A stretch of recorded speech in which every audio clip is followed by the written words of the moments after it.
Whether it's your first job interview or you are a seasoned pro, the job interview experience can always be nerve-wracking.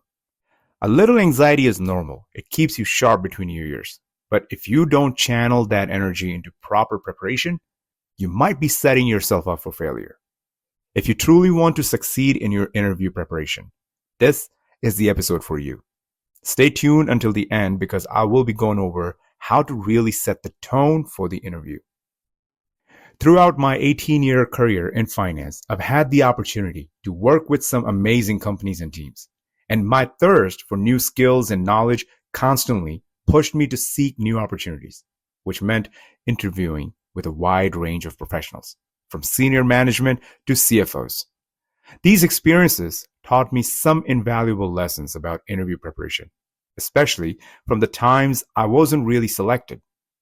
But what stood out was that I often found myself as one of the top contenders for the role, reinforcing that I was doing something right. And that's what inspired me to create this episode on job interviews. So without further ado, let's get right into the process. So let's imagine that you have tidied up your resume using the most relevant format for your industry, with a clear objective and a list of all the relevant experiences for the position. You have also included all your credentials that qualify you for the role you're applying for.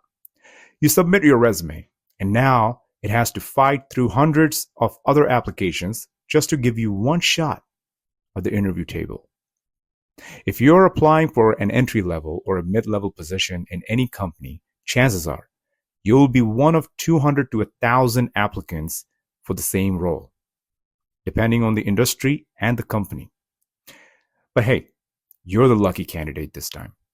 You have got a shot at the table. So what now? I'm going to break this presentation out into 3 phases. Phase 1, the HR call. Phase 2, preparation. And phase 3, meeting with the hiring team. So let's jump into the phase 1. This is where a member of the HR team usually calls the candidate for initial screening. Now, I want you to pause here for a second. And I want you to really think about this. Why do you think the HR needs to screen the candidate? And different people have different understanding about this call. Some may think it's just a formality before the real interview happens.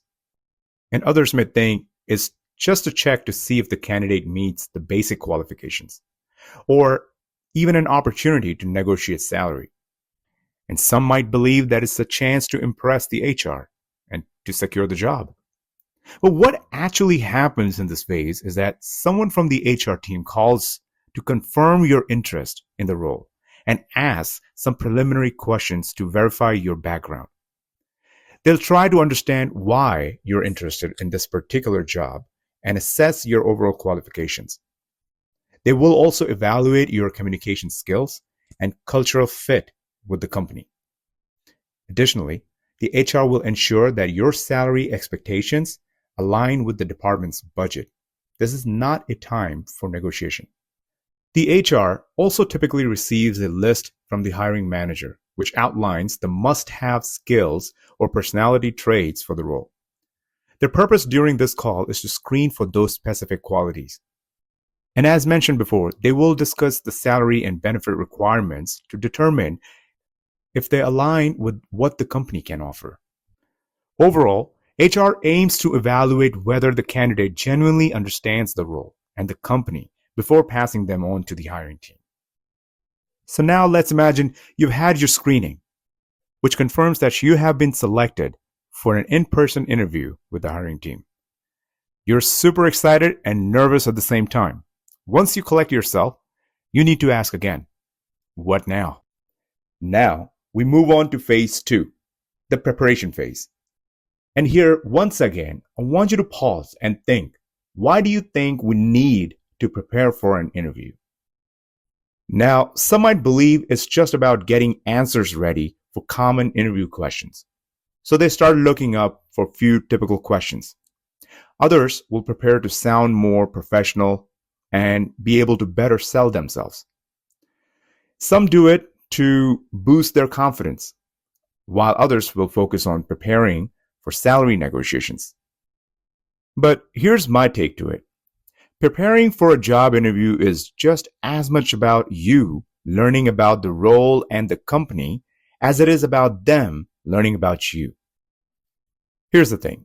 One of the key reasons we look for new positions is to find a workplace where we feel we belong, where our ideas are valued, where we're respected by our peers, where collaboration happens smoothly without friction, where we have growth opportunities, and where we're compensated fairly for our contributions.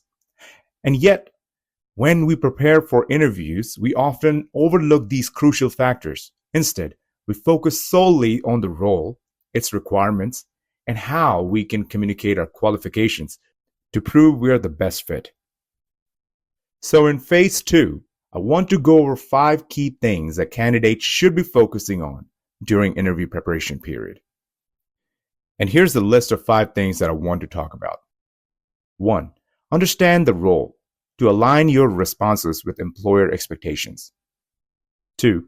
Structure your responses for a stronger interview performance. 3. Anticipate and handle challenging questions with confidence. 4. Evaluate if the company is the right fit for you. And 5. Prepare insightful questions to ask the interviewer. So let's dig deeper into these now. The first one is to understand the role in order to align your responses with employer expectations. So what do I mean by that? If you don't have a good understanding of the role you applied for, it will be obvious during the interview. Then how do you really gain deeper understanding? Well, it's not as hard as you may think. Start by looking at the job description provided and highlight key responsibilities and skills that are described for the role. And then ask yourself, do I fully understand what the role requires? Do any responsibilities that are listed need further clarification? Is this an exclusive list of duties? Or could there be additional responsibilities that are not listed in here? Do I have all the listed required skills? If not, how important are they for success in this role? And am I prepared to explain how I would handle a question about a skill that I lack? Critically analyzing a job description will make you question many assumptions and give you key talking points for the interview. It also helps you sound interested in the role and makes you look like someone who has done their homework. Now, continuing with this, we move on to learn more about the company. Check the company's mission, vision, and recent news to see how they align with their long-term goals. Think about how your past experience, unique personality, or characteristics could add value to their existing team in achieving their short-term and long-term objectives. The goal here is to look beyond yourself and to understand how you can contribute to the role, the team, and the company. It all starts with understanding the role and its requirements for success. Now, the next step in the preparation phase is to structure your responses for a stronger interview performance. Many companies require candidates to respond to specific questions using the STAR method, which simply means explaining the situation, task, action, and result. STAR method. When people hear this for the first time, they often start panicking. But I don't want you to panic. The STAR method is nothing more than a structured way of storytelling. When telling a story, you need to tell about the situation, which is describe a specific scenario that needed immediate action. And then we talk about the task, explain the specific action that was required to resolve the situation. And now we move on to the action. Detail the steps you took to address the issue. What did you do to resolve the situation? And then the result. Share the outcome and how it benefited you, your team, and the organization. So start thinking about real-life examples where you added value to a team or solved a problem. It's good to have at least 3 to 4 examples ready and practice your storytelling to make your delivery clear and concise. This part of the preparation will, 1, help you structure your responses effectively. 2, it will boost your confidence because you're recalling past success events. 3, It will ensure your answers are clear, impactful, and engaging. And remember, these examples don't have to be strictly from your work environment. Challenges arise in many areas of our lives. So think broadly about experiences where you successfully navigated a problem. Bottom line is, use this preparation time wisely to craft compelling responses that showcase your value effectively. Now, moving on to the third step in preparation phase, we need to be able to anticipate and handle challenging questions with confidence. Now, to maintain composure during the interview, you need to start thinking about some of these questions ahead of the time. You don't need to know every possible question that could be out there, but you should prepare for those that create strong first impressions. See, no matter how much you prepare, you will inevitably face tough, unexpected questions. However, if you do your groundwork, you will walk into the interview with enough confidence to respond to any tough question in a structured way. You'll be able to stay calm and composed even when facing surprises. So, here are a few questions you should think about. The first one is, tell me about yourself. Now, this is a very common question that catches many candidates off guard, and I don't understand why. This is your perfect moment to introduce yourself. I want you to want to have this question asked every time you interview, because it gives you a chance to set the tone of the interview. But here's the thing. The interviewer is not interested in your childhood ambitions or weekend plans. Rather, they want to understand you professionally. They're looking for an overview of your journey and how it has led you to this role. So I usually tackle this question by mentioning where I graduated from and why I chose the field that I did. Then I highlight my work experience and skills that add value. And I also speak about how I have grown in my career successfully, and then talk about how my skills align with the role that I'm applying for. I wrap it all up by expressing my excitement about the opportunity and my ability to add value. Here's the thing. It doesn't matter exactly how you structure your answer. What matters is that you have a clear, well-prepared story that effectively introduces your professional background. And if you don't have prior work experience, that's okay. Just focus on your education, skills, and any relevant projects or volunteer work that you have done that showcase your strengths. Again, the idea here is to set a strong, positive tone about yourself and to create a great start to the interview. Now, here's another question that could really catch you off guard. Why are you interested in this role? When answering this question, focus on a specific opportunity or skill that this role will allow you to develop. But keep in mind, you must phrase it in a way that also shows your ability to contribute based on your past experience and abilities. So one way I would approach this question is by saying, so while reviewing the job description, I noticed that one of the key responsibilities is reviewing financials with leadership on a weekly basis. And that excites me. My past experience in finance and accounting has prepared me well to translate numbers into meaningful insights. And this role presents a great opportunity to not only analyze financials, but also to communicate key insights to leadership in a strategic way. This approach not only shows enthusiasm for the role, but also highlights how your skills align with the job's requirements. Again, make sure you practice your story. Let's move on to another question. What are your strengths and weaknesses? Again, a question that really gets candidates nervous, but it doesn't have to. We all have strengths and weaknesses. That's what makes us human. This is why teams consist of individuals with different personalities and backgrounds, ensuring that one person's weakness can be balanced by another's strengths. Now, most people find it easy to talk about their strengths, but they struggle with discussing weaknesses because it makes them feel vulnerable. But think of weaknesses as traits you are actively working to improve rather than flaws. The key here is to structure your response in a way that shows self-awareness and personal growth. So, for example, one of my weaknesses is delegating tasks because I sometimes struggle to trust that others will complete them on time and maintain the same quality.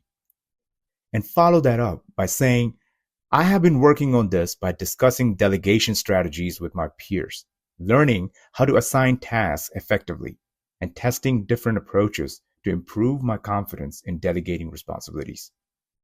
Again, it's all about how you frame your response. That's why preparation is crucial. Now, there are many other common questions you should be reflecting on as part of your preparation. Like, why did you leave your last job?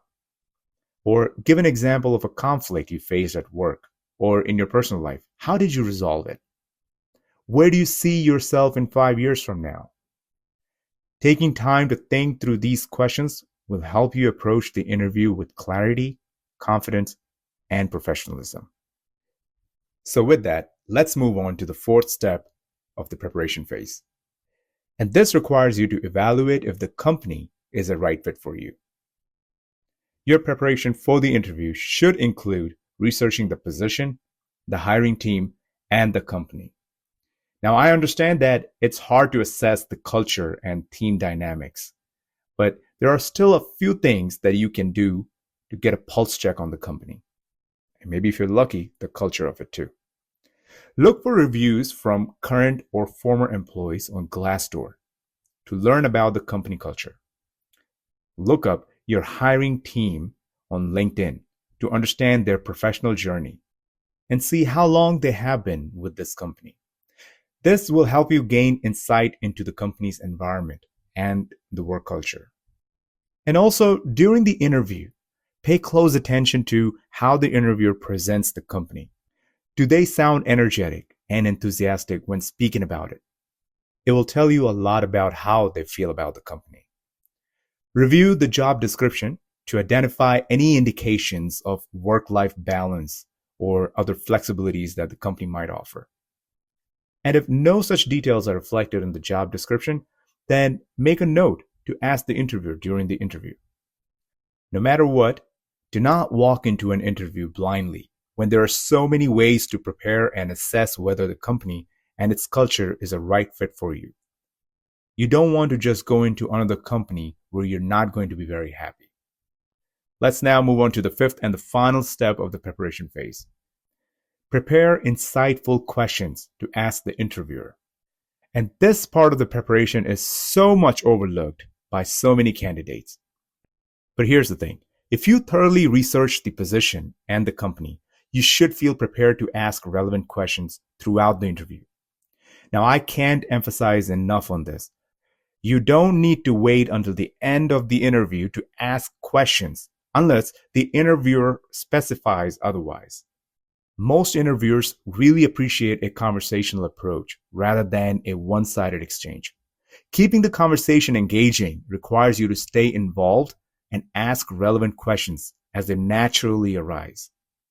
You can think of a job interview like a conversation with a salesperson at a car dealership, where both sides are evaluating each other. During the interview, instead of waiting until the end to ask all your questions, you can go back and forth naturally, just like how you will do it when negotiating or clarifying details at a dealership. This approach makes the interview feel more like a professional discussion rather than an interrogation. It also demonstrates confidence, engagement, and genuine curiosity about the role and the company.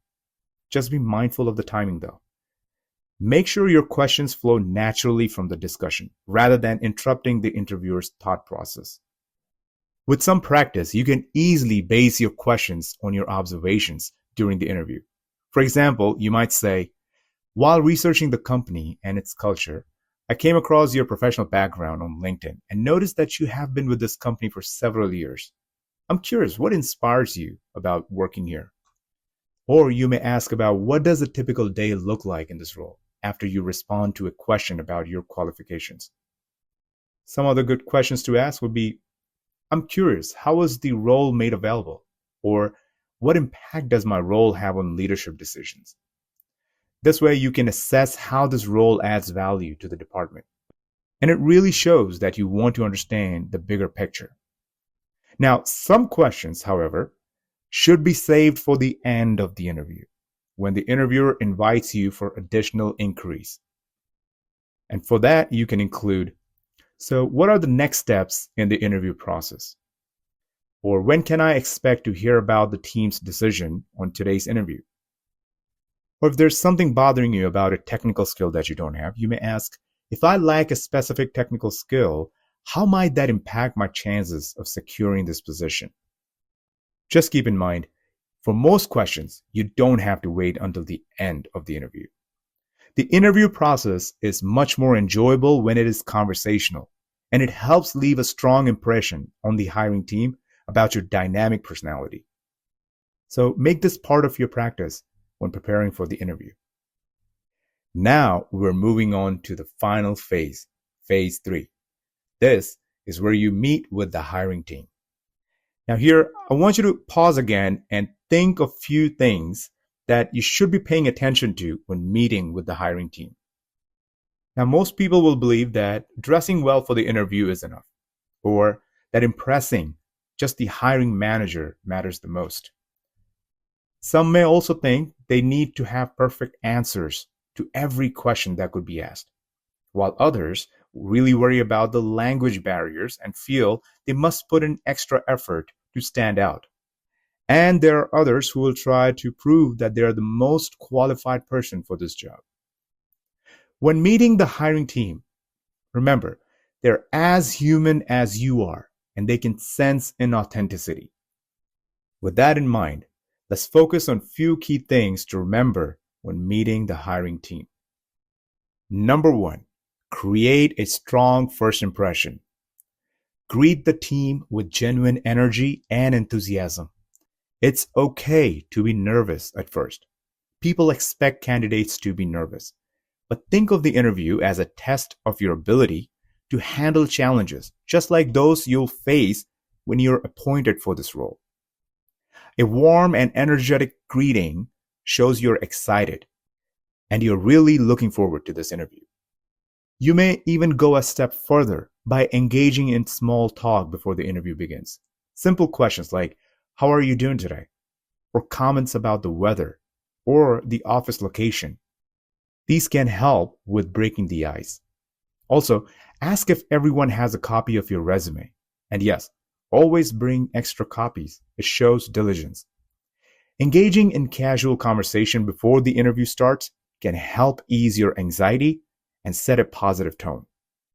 Number 2, focus on your body language. Now, you probably already know that maintaining eye contact shows confidence and sincerity. Perfect.